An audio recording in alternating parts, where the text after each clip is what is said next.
தூத்துக்குடி ஸ்டைலில் கனவா, அதாவது ஸ்குவிட் ஃபிஷ் செய்யலாமா? இது எனக்கு தூத்துக்குடியில் இருக்கிற ஒரு சித்தி தான் சொல்லி கொடுத்தாங்க.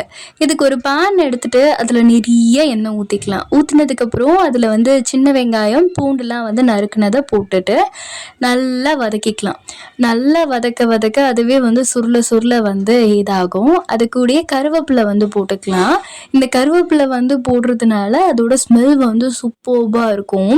அதை நல்லா வதக்கிக்கலாங்க.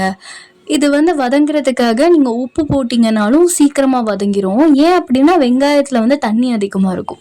அந்த தண்ணியை வந்து நம்ம உப்பு போடுறது மூலிமா அது வந்து அப்சர்வ் பண்ணுறது மூலிமா சீக்கிரமாக வந்து வதக்கிரும்.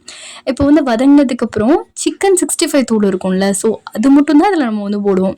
அது வந்து நிறைய வந்து போட்டுக்கலாம். போட்டதுக்கப்புறம் அதில் நல்லா வந்து கிண்டிக்கலாம்.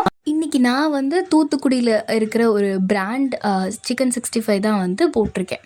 கணவாயை, அதாவது ஸ்குவிட் ஃபிஷ்ஷை ஆல்ரெடி ஒரு 7 விசில் வர மாதிரி குக்கரில் வந்து போட்டு வச்சுருந்தோம். ஸோ அது வந்து நல்லா வெந்ததுக்கப்புறம் அதுவுமே வந்து நம்ம ஆல்ரெடி செஞ்சிட்ருக்கோம்ல அந்த ஒரு கிரேவி கன்சிஸ்டன்சியில் இருக்கும்போது அதில் வந்து போட்டுடலாம். போட்டுட்டு நல்லா கிண்டிக்கலாம். அண்ட் தேவையான அளவுக்கு உப்பு வந்து போட்டுக்கோங்க. நம்ம ஆல்ரெடி வெங்காயத்துக்கு மட்டும் வந்து போட்டிருப்போம். இப்போ வந்து கணவாய்க்கும் தேவையான அளவு வந்து போட்டுக்கோங்க. இல்லை நீங்கள் குக்கரில் வந்து வேக வைக்கும்போதே அதுக்கு தேவையான உப்பு வந்து போட்டிருந்தீங்கன்னா கடைசியில் வந்து அளவு பார்த்துட்டு அதுக்கப்புறம் கூட போட்டுக்கலாம். வேக வச்சுருந்த தண்ணி இருக்கும்ல, ஸோ அந்த தண்ணியுமே வந்து ஆட் பண்ணிட்டு நல்லா இதை வந்து கொதிக்க விட்டுக்கலாம். நல்லா வந்து கொதிக்க விட்டுட்டு அப்பப்போ நீங்கள் வந்து கிண்டிக்கிட்டே இருந்தீங்க அப்படின்னா இது வந்து சூப்பராக வந்து வெந்து வந்துடும். கனவா, அதாவது ஸ்குவிட் ஃபிஷ் வந்து ஆல்ரெடி நம்ம வந்து வேக வச்சிட்டோம். அதனால் இது வந்து ரொம்ப சீக்கிரமாகவே சட்டுனே வந்து ரெடி ஆயிரும். பட் இதை நீங்கள் வந்து குழம்பு மாதிரி இறக்க போகிறீங்கன்னாலும் ஓகே தான். ஆனால் இதை நீங்கள் கிரேவி மாதிரி இறக்குனீங்கன்னா சூப்பராக இருக்கும். இன்றைக்கி நான் வந்து யூஸ் பண்ணது வந்து இந்த ஒரு சிக்கன் 65 பொடி தான். நல்லா கிண்டிக்கிட்டே இருங்க. ஸோ அதோட ஸ்மெல்லுமே சூப்பராக இருக்கும்.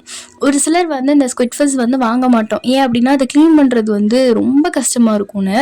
பட் இப்போது வந்து டுட்டோரியல்லாம் நிறைய இருக்குது. ஸோ அதெல்லாம் பார்க்கும்போது ரொம்ப ஈஸியாக தான் இருக்கும். அண்ட் இந்த ஒரு கன்சிஸ்டன்சியில் தான் நான் இன்றைக்கி இறக்க போகிறேன். அதில் வந்து கொத்தமல்லி இலைலாம் வந்து கட் பண்ணிவிட்டு போட்டுக்கோங்க. ஸோ போட்டுட்டு அவ்வளோதான், ரெடி ஆயிடுச்சு.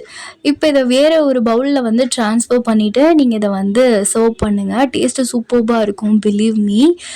ஸ்குவிட் ஃபிஷ்ல வந்து ஃப்ரைலாம் வந்து செய்வாங்க.